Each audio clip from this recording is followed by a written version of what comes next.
Remember the Ebola scare that dominated the news just a few years ago? Totally out of control. A catastrophe is unfolding. The world's deadliest outbreak of Ebola. Highly infectious, quick to kill, with no vaccine and no cure. It was terrifying. It devastated countries like Guinea, Liberia, and Sierra Leone. The 2014 epidemic was the most widespread in history, with 28,000 cases and at least 11,000 deaths.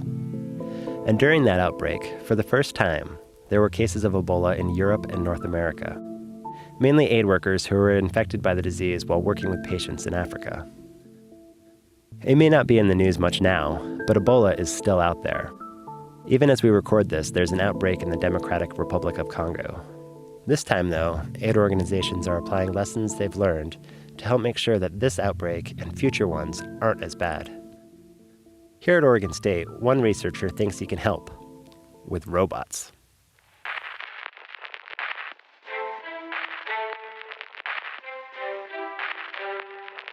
From the College of Engineering at Oregon State University, this is Engineering Out Loud. I'm your host, Owen Perry. This season on Engineering Out Loud, we're sharing stories about how our researchers are helping us stay healthy and safe, from here in Oregon to halfway around the world in West Africa. So my name is Bill Smart. I'm on the faculty here at OSU in the robotics program in the College of Engineering. And most of what I spend my time doing is looking at how robots and people work together, collaborate together on tasks. One of those tasks is how robots might be used during an outbreak to treat patients with Ebola. Bill is partnered with Médecins Sans Frontières, that's Doctors Without Borders for those of you who don't speak French.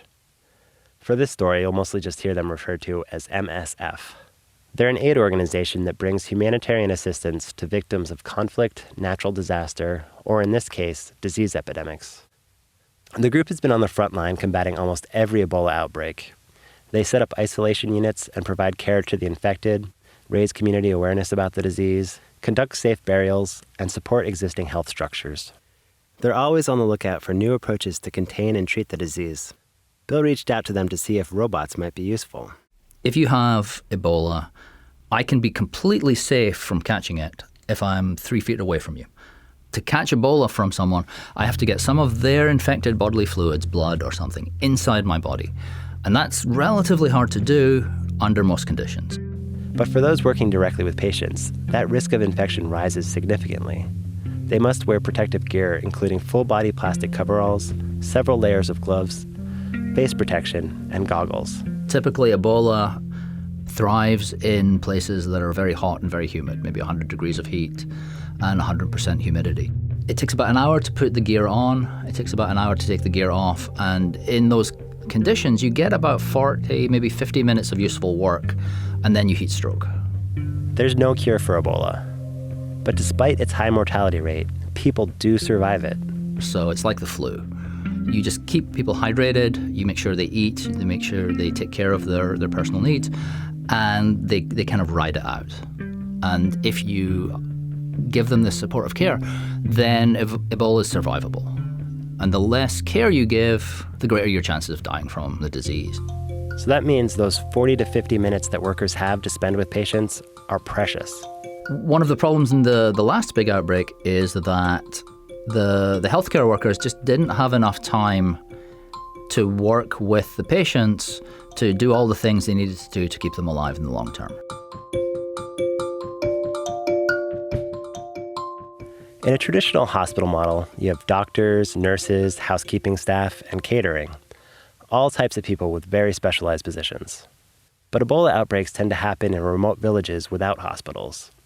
A single healthcare worker's job can include treating and feeding patients, checking vitals, taking samples, mopping up vomit or other fluids, just to name a few tasks. And they do it all while wrapped in plastic, in sweltering heat. This is where Bill thinks robots may have a role to play, but maybe not in the way that you're thinking. When you think about robots in these healthcare situations, you think about maybe the Da Vinci surgical robot and these very high-tech interventions. What we're really looking at is much simpler applications of robots, not to do the medical care, but to free up people to do the medical care. And one of our thoughts was we could take robots, we could take automation, We could apply automated planning, artificial intelligence, all these techniques, and see if we could make the healthcare workers' jobs a little bit more efficient or a little bit easier. Can you take a robot and do some of the simpler stuff? Imagine a robotic table that can move about the tent delivering food and medication to patients or equipment to workers.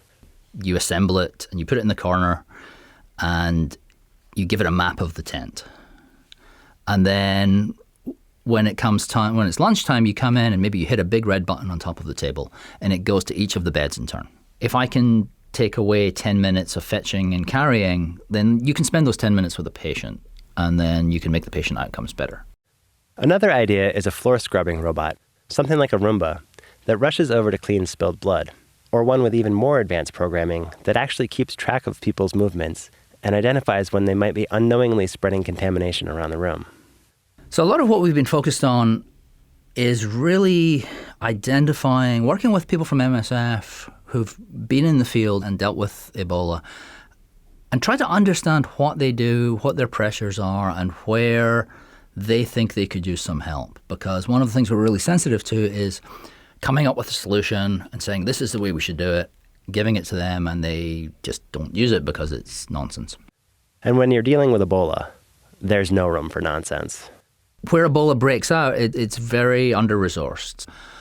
So there's not a lot of infrastructure in place. There isn't often reliable electricity. There isn't reliable satellite internet. There's none of the stuff we take for granted in more resourced environments like the US. MSF, Doctors Without Borders, has a lot of engineers on staff, but they are engineers for water and sanitation, for building construction, for logistics. They don't have any roboticists because they don't use robots.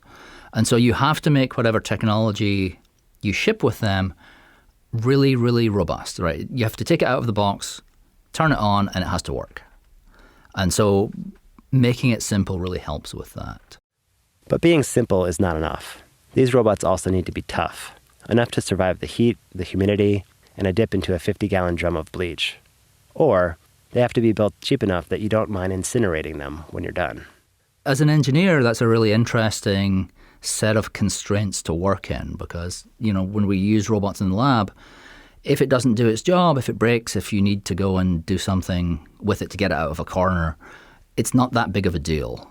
But really in the field, when you're talking about these literally life or death situations, then it really changes the equation, really changes the balance of what you want to try.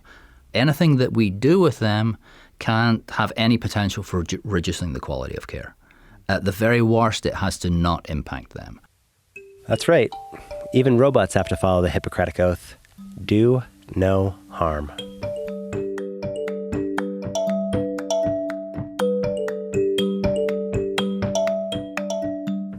Having robots work near people raises another question. How will robots be received in communities that aren't used to advanced technology? Even without robots, people in these small villages are often suspicious of healthcare workers. MSF has found that people avoid care because of rumors about the workers, that they're killing people, not helping them. That's why it's critical to understand the local culture. To do this, MSF relies on ethnographers who can help them identify and minimize the friction between the locals and these strange-looking foreigners. They integrate as well as they can, but there's still this people dressed like space aliens come in and a lot of our people die. And I think robots make that worse because now the people dressed like space aliens are bringing robots. Your family member goes into a tent with a robot and they die. Bill is looking at ways to introduce these new technologies to help gain the trust of the local people. Maybe you buy some radio-controlled cars and you take them to the village and you give them to the kids. And then the kids drive the cars around because kids love radio-controlled cars. And then you can have a conversation with the grown-ups that's sort of on the lines of, well, we have robots in that clinic, but they're just like radio-controlled cars, right? And you can start to build a relationship and you can start to explain what's going on with this technology they've never seen before in terms that they can really get their head around. Approaches like that may be helpful for gaining acceptance in a community, but for the individual patient, a robot may still be pretty scary. If you've never seen any technology before and then all of a sudden this robot is coming over and forcing a drink in your face, that's going to be terrifying. And so that will make your health outcomes worse. And if rumors of that get out, fewer people might come in and the outbreak might not be treated as effectively. But Bill has a plan to address that, too. In his lab here in Corvallis, Bill is trying to understand how people might react to robots in these outbreak scenarios. He sets up simulations, complete with plastic tents, cots, and of course, robots. We bring people in and we brief them about the context. So, right, pretend you're in this Ebola treatment unit, pretend you're feeling sick, and we get them to maybe lie on one of these cots, and we have robots do things around them.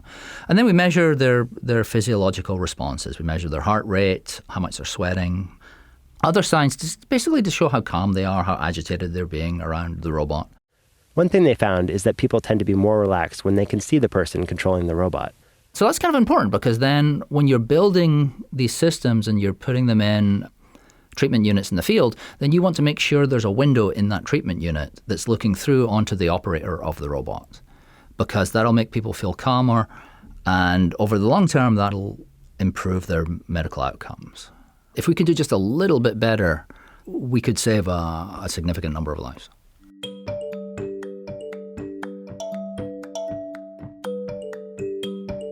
For a roboticist, it's a really interesting project because a lot of it really isn't about the technology of the robots.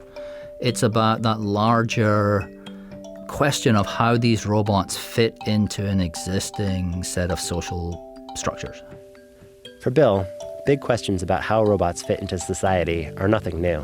And he's in good company here at Oregon State, where questions like that gave rise to the Collaborative Robotics and Intelligent Systems Institute, or CHORUS, where faculty study the theory, design, development, and deployment of robots and intelligent systems, both in the physical and virtual world.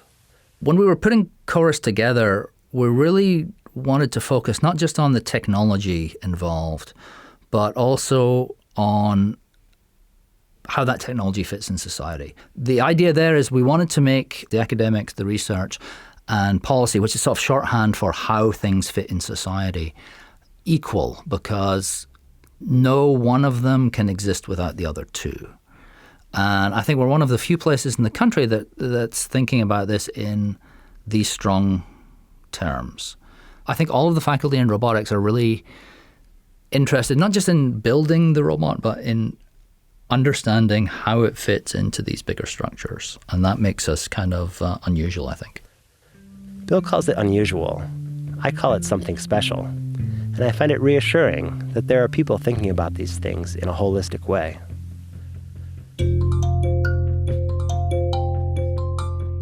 Thanks for listening. This episode was produced and hosted by me, Owen Perry. Audio editing was by Molly Ayton. Our intro music is The Ether Bunny by Eyes Closed Audio. You can find them on SoundCloud, and we use their song with permission of a Creative Commons Attribution license. Other music and sound effects in this episode were also used with appropriate licenses. For more episodes and bonus content, visit engineeringoutloud.oregonstate.edu. Also, search for Engineering Out Loud on your favorite podcast app, and do us a solid, please subscribe.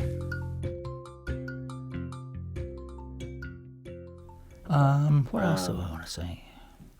It's all about talking and sending emails to people. That's what it's about. That's engineering. It's being good with Gmail.